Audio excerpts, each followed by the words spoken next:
गणतंत्र दिवस की तैयारियां जोरों पर हैं और इस बार गणतंत्र दिवस पर सिर्फ यूरोपीय मेहमानों की मौजूदगी इसे खास नहीं बनाती, बल्कि एक और वजह है जो इस बार इस गणतंत्र दिवस को काफी खास बनाता है। अब्दुल्ला भाई, मैं आपकी तरफ आना चाहूंगी यही मामला लेके कि अब ये जो एक ब्लॉक बनने जा रहा है दिफाई मुआहिदा जो है इसमें शामिल होने के लिए, तो ये कितना बड़ा धचका होगा। पहली बार यूरोपीय संघ का एक विशेष कंटीजेंट दल दिल्ली के कर्तव्य पथ पर ग्रैंड परेड में शामिल होगा। दुनिया को अपनी उंगलियों के इशारे पर चलाने के चक्कर में सदर ट्रंप ने अमेरिका के दुश्मनों को ही नहीं बल्कि दहाइयों पुराने दोस्तों और इत्तेहादियों को भी नाराज कर दिया है करके यूरोपीय ममालिक के गुस्से को दावत दे दी है। अच्छा, पहले तो जरा आप मालूमात और तज्जिये की बुनियाद पे, चूंकि अभी ये पिछले कुछ घंटों की खबर है तो इसको थोड़ा सा अगर आसान भी कर दें, लोगों में कंफ्यूजन भी थोड़ा बता भी दें और फिर उसमें कुछ चीजें तय पाई। यह अपने आप में एक दुर्लभ अंतर्राष्ट्रीय उपस्थिति है जो भारत और यूरोप के बीच गहरे रणनीतिक संबंधों को साफ तौर पर दिखाएगा। यह खबर बज़ाहिर सिफारती प्रोटोकॉल की एक मामूली सी तब्दीली लगती है, मगर इसके अंदर छुपा मफहूम कहीं ज्यादा गहरा और चौंका देने वाला है और खित्ते की सफबंदियां खामोशी से मगर फैसला कुन अंदाज में बदल रही। बताया जा रहा है कि ईयू का एक कंटीजेंट एक छोटा कंटीजेंट होगा, लेकिन प्रतिनिधित्व करने वाला यूरोपीय संघ का दल परेड में मार्च करेगा। जानकारी है कि यह भारत की परंपरागत परेड में विदेशी सैन्य या प्रतिनिधि टुकड़ी की भागीदारी का एक दुर्लभ उदाहरण होगा। इसके पहले फ्रांस, यूएई जैसे कुछ ही देशों की टुकड़ियां यहां मार्च कर चुकी हैं। इस वक्त इंडिया और यूरोपियन यूनियन के बीच में एक मदर ऑफ ऑल डील्स की बात हो रही है। इस बार का मुख्य थीम वंदे मातरम के 150 वर्ष पर है। परेड की जो झांकियां हैं उसमें कुल 18 मार्चिंग कंटीजेंट है, 13 बैंड्स हैं, कई सैन्य डिस्प्ले हैं। इस बार पहली बार बैटल एरे डिस्प्ले होगा, क्योंकि भारतीय सेना ने जिस तरह से ऑपरेशन सिंदूर के दौरान पाकिस्तान की ईंट से ईंट बजाई। दोस्तों, आपने सोशल मीडिया पर कई दावे सुने होंगे कि भारत दुनिया से अलग थलग पड़ रहा है, लेकिन आज की सच्चाई इससे बिल्कुल अलग है। असली तस्वीर तब सामने आती है जब दुनिया के बड़े देश खुद आगे बढ़कर भारत के साथ खड़े दिखाई देते हैं। आने वाले गणतंत्र दिवस पर राजपथ पर एक खास नजारा देखने को मिलेगा जो भारत की कूटनीतिक ताकत और बढ़ते वैश्विक विश्वास को दर्शाता है। यह सिर्फ एक समारोह नहीं, बल्कि एक संकेत है कि भारत आज निवेश, साझेदारी और भरोसे का केंद्र बन चुका है। वीडियो के आखिर तक बने रहिए, क्योंकि आगे आपको पूरी कहानी समझ आएगी। आपको पता है कि जो यूरोपियन कमीशन की प्रेसिडेंट है उर्सुला वॉन डर लेयन, वो दिल्ली पहुंच गई हैं। जो चीज नजर आ रही है उसकी तरफ तवज्जो दिला रहे हैं हम। pretty much everything that we want to do, यानी दुनिया में कुछ भी हम कर सकेंगे, और उसमें देखना सिर्फ यह है कि कितने मुल्क जो हैं वो इसका फायदा उठाते हैं, अपनी अपनी फॉरेन पॉलिसी को थोड़ा सा मेंड करते हैं। लेकिन इन तमाम चीज़ों के होते हुए, क्योंकि अमेरिका के साथ जो ट्रेड है वो बड़ा इम्पोर्टेंट है, और सिर्फ ट्रेड की बात नहीं है। भारत को देखिए, एक जो इस वक्त वो जिस डेवलपमेंट स्टेज पे है ना, उसको state of the art technology चाहिए, और वो या तो उसको अमेरिका से मिल सकती है या यूरोप से मिल सकती है। चीन के साथ ताल्लुकात में वो नोयत फिलहाल नहीं है, ट्रस्ट नहीं है ना एक दूसरे पे, तो वो उसमें हमेशा कहीं ना कहीं इरिटेंट मौजूद रहेगा। अब भारत के लिए ये है कि जब तक ट्रंप साहब हैं और ताल्लुकात किसी सही नहज पे नहीं आते, या ट्रेजेक्ट्री डिफाइन नहीं होती, तो भारत चाहेगा कि वेस्टर्न यूरोप के साथ ज़्यादा से ज़्यादा इंगेज करे। कम से कम ये जो अभी चांसलर मर्ज आए हुए थे जर्मनी के, ये उनका पहला विजिट था एशिया।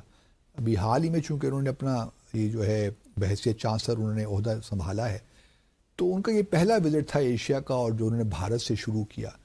तो भारत की ख्वाहिश तो होगी कि जो टेक्नोलॉजी, जो हमें एडवांस टेक्नोलॉजी चाहिए, या जो जहां हमें कोऑपरेशन चाहिए, तो चलिए अमेरिका के साथ अगर हमारी मुश्किलात हैं तो हम ज़रा यूरोप के साथ ज़्यादा डील कर लेते हैं। जिन ममालिक से इन्होंने ताल्लुकात बनाए, उन तमाम ममालिक ने पाकिस्तानियों के वीज़े या तो मुश्किल कर दिए या उन पर पाबंदी लगा दी। मैं आपको बिल्कुल सही बता रहा हूं। इनके सबसे अच्छे ताल्लुकात गल्फ रीजन के अंदर यूएई के साथ है। यूएई पाकिस्तानियों को वीज़े नहीं दे रहा, सबको पता है।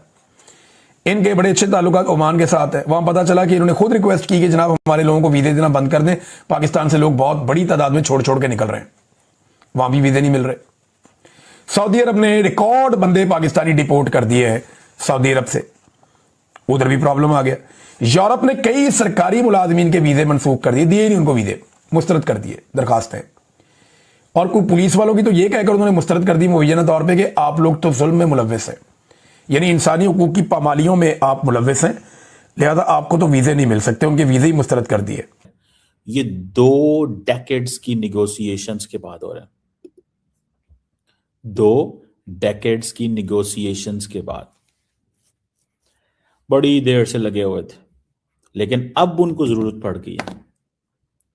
अब वो जो ईयू कमीशन की प्रेसिडेंट अर्सुला वॉन डर लेयन साहिबा, उन्होंने कहा है कि ये मदर ऑफ ऑल डील्स है, क्योंकि इसका स्केल बहुत बड़ा है, इसका स्केल बहुत बड़ा है, इसका इतना बड़ा स्केल है, इतना बड़ा स्केल है कि बेसिकली तो इसमें कम से कम 2 बिलियन लोग इन्वॉल्व हैं, वो कह रही हैं, more than 2 billion people, and roughly she is talking about the quarter of the global GDP, quarter of the global GDP involved है इसमें। मतलब आप इमेजिन कर सकते हैं, आप इमेजिन कर सकते हैं। अब क्या है, नेगोशिएशंस फाइनल स्टेज पे आ गई हैं अब, और सबसे बढ़ के the most interesting part of the game is कि मंडे को, ट्यूसडे को, परहैप्स मंडे को शायद वो है रिपब्लिक डे है, मंडे को रिपब्लिक डे है, एक तो वो चलो उसमें वो आ रही हैं। अब ये जो अनाउंसमेंट करने जा रहे हैं, ये जो अनाउंसमेंट करने जा रहे हैं, ये अनाउंसमेंट बड़ी इंटरेस्टिंग है। ये 16th EU इंडिया समिट है जो कि हो रही है, और बहुत ज्यादा हाई लेवल जो EU ब्यूरोक्रेसी है वो इंडिया के अंदर पहुंच चुकी है और पहुंच रही है। दोस्तों, भारत की अंतर्राष्ट्रीय छवि किसी बयान या अफवाह से तय नहीं होती, बल्कि जमीनी हकीकत से तय होती है। जब दुनिया के बड़े और प्रभावशाली देश भारत के साथ आर्थिक, सामरिक और तकनीकी साझेदारी को आगे बढ़ाते हैं, तो यह साफ संकेत देता है कि भारत आज वैश्विक मंच पर एक मजबूत भूमिका निभा रहा है। आने वाले समय में भारत में निवेश को लेकर जिस तरह का उत्साह दिखाई दे रहा है, वह यह बताता है कि दुनिया भारत की अर्थव्यवस्था, बाजार और स्थिर नीतियों पर भरोसा कर रही है। बीते वर्षों में भारत ने इंफ्रास्ट्रक्चर, डिजिटल टेक्नोलॉजी, स्टार्टअप और मैन्युफैक्चरिंग के क्षेत्र में जो प्रगति की है, उसने अंतरराष्ट्रीय निवेशकों का ध्यान खींचा है। यही कारण है कि कई देश भारत को सिर्फ एक बाजार नहीं, बल्कि एक रणनीतिक साझेदार के रूप में देख रहे हैं। गणतंत्र दिवस जैसे राष्ट्रीय आयोजनों में विदेशी भागीदारी केवल औपचारिकता नहीं होती, बल्कि यह आपसी रिश्तों की मजबूती का प्रतीक होती है। ऐसे मौकों पर दुनिया को यह संदेश जाता है कि भारत आत्मनिर्भर बनने के साथ साथ वैश्विक सहयोग को भी महत्व देता है। सोशल मीडिया पर फैलने वाली नकारात्मक बातों से अलग असल सच्चाई यह है कि भारत लगातार आगे बढ़ रहा है और अपनी जगह खुद बना रहा है।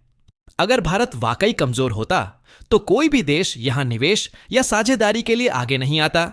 इसलिए जरूरी है कि हम अफवाहों के बजाय तथ्यों पर ध्यान दें और समझें कि भारत आज अवसरों की भूमि बन चुका है।